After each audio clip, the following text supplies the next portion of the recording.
Hello YouTube, I'm back with the next Yu-Gi-Oh! Review, and today I'm reviewing the Starter Deck 2009. Technically it doesn't have a name, but this is sort of the sequel to the 5D Starter Deck that I reviewed last Monday, or no, about 2 weeks ago. And kind of continues that, because I mean it's the set number is 5Ds too, literally. So as you can see here, you can see I've got Road Warrior here. This is one of the 3 new cards you get.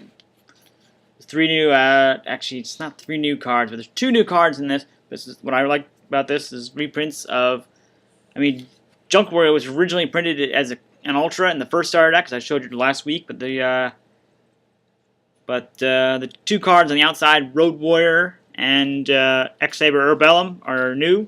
They're foil in this set. That's the good indicator when you got that. And the foil cards are always pretty well new, and there may be a couple commons in there, but like any typical starter deck, there are indeed lots of cards that are kind of they're kind of okay to, you know, maybe somewhat useful. And as sort of an X-Saber deck, they weren't really, X-Sabers were not really fleshed out at this point. I think they were just starting out. I mean, there are some cards in here that'll help you out. Gob's Emergency Call is a new card, and that's a common, as you can see there. So, I mean, this is nice to have a bunch of reprints, especially Copycat. This was a card that was only previously available as an ultra-rare card, but you had to actually get it through Shonen Jump magazine. Back then, that was actually a physical magazine. You actually had to get all the coupons, send them in, and then hope you managed to get the 4 of them. It was Relief Monster, Copycat. Oh, I can't remember the other 2 that were in there. There were 4 total. Well, I was lucky enough to win to get the original, but I didn't really mind it. I mean, that didn't really... I guess technically that did cost me stuff, you know, 1 for each magazine, but it's nice to have a common version of this. This is definitely a good card to run. Because, I mean, it'll put your monster as strong as your opponent's monster, and then some. And plus, it's a light monster, so you got honest target, and it's searchable. So you can bring it back with limit reverse, and you'll still get the effects. It's only when it's summoned. That means anytime normal summon, flip summon, or special summon, it'll automatically adapt the strongest monster on the field. Yes, that's got some you know, downsides to it, because that means it may not be the strongest monster on the field, tied with the monster that, there won't be any monsters you want to get it out with. And it only applies to the attack point, so if it's in defense mode, it won't get anything. But I'd say this is definitely a nice reprint. And here's the other card you get in this that's brand new. Road Synchron. It's another foil card. You probably can kind of see it here. It's nice and... as you can see, the defense points are actually further off to the right. This is with all copies of this card, so it's not officially a reprint. Or, not a reprint, a misprint. And unfortunately, some of the cards you can't even use anymore. I mean, Giant Rune, I believe, is still banned at this point, but I mean, it's a nice reprint regardless. I never thought the card was that broken to begin with. Yeah, it kind of gets around a lot of cards that it would otherwise destroy, but at the same time, I mean, one could still argue that with Heavy Storm. You can still use it when you don't control anything. So it's kind of dumb that they actually banned one version. We should have had Heavy Storm should probably be off the list and keep Harvey's Feather Duster on it. But I think it's the total opposite nowadays.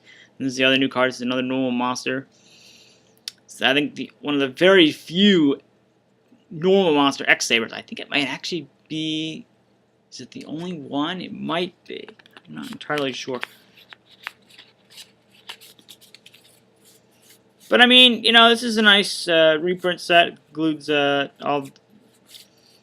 lot of cards I think were probably dire need of reprint. I mean, Widespread Ruin, I don't think had that many reprints at the time.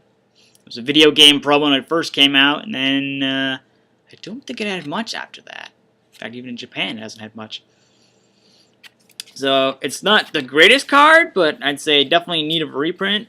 I mean, this is also nice. Let's see, is there anything else in here? And a lot of these cards were originally super rare or higher when they came out, like this card. I think it was Duelist Genesis as a super rare. So now it's common in this structure deck. And X-Saber Urbellum was a hidden arsenal card as a secret rare, and those were a lot harder to get because they were basically, although they were all foils in every pack, you weren't guaranteed any particular foil card. You were probably guaranteed some more than others. Probably junk super rares were a lot easier to get than the secrets. I mean, the secrets are probably much few and far between. You got, I think was it 5 cards per pack, I think it was. You get like 4 supers and 1 secret. They also reprinted miniaturized in this. This is not a bad card either. I mean, most of these cards are kind of as I said before, but it's kind of nice to have reprints of cards. I mean, this is also the reprint of Skillingale, which is not reprinted, except it's in the original starter deck, the original 2006 starter deck. That was its first print, and I don't think it had seen a print since then.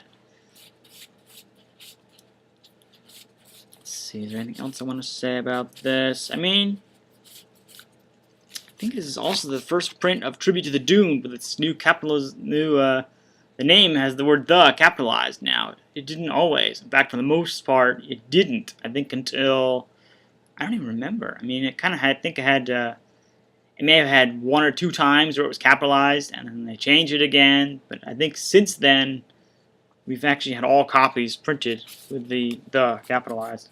I don't really know why. It doesn't really seem like a whole lot of necessary, because in fact, it's not specific. But I mean, this also includes a couple cards from the first starter deck that I reviewed 2 weeks ago. You know, like Synchro Boost, Junk Synchron, stuff like that. So, this is as well. I mean, the Synchros, you're probably going to have a little bit more difficult time bringing out, especially Road Warrior, because it's got some specific materials on here, at least for the... it's a lot like Junk Warrior. It requires a specific Synchro material as a tuner. Although Urbellum is relatively easy to get out on the field. Not that strong. Doesn't do a whole lot once you get out on the field. It's basically just when it hits the field. It deals battle damage. Under a certain condition. You know, if you have 4 cards in hand, you could return a random card from your hand to the deck, hand to the top of the deck, which I think is pretty mediocre. I'm not really sure why people would run that. That's a risk no matter what deck they're running. You could get nothing. Or you can get a card, get a card they can't even use.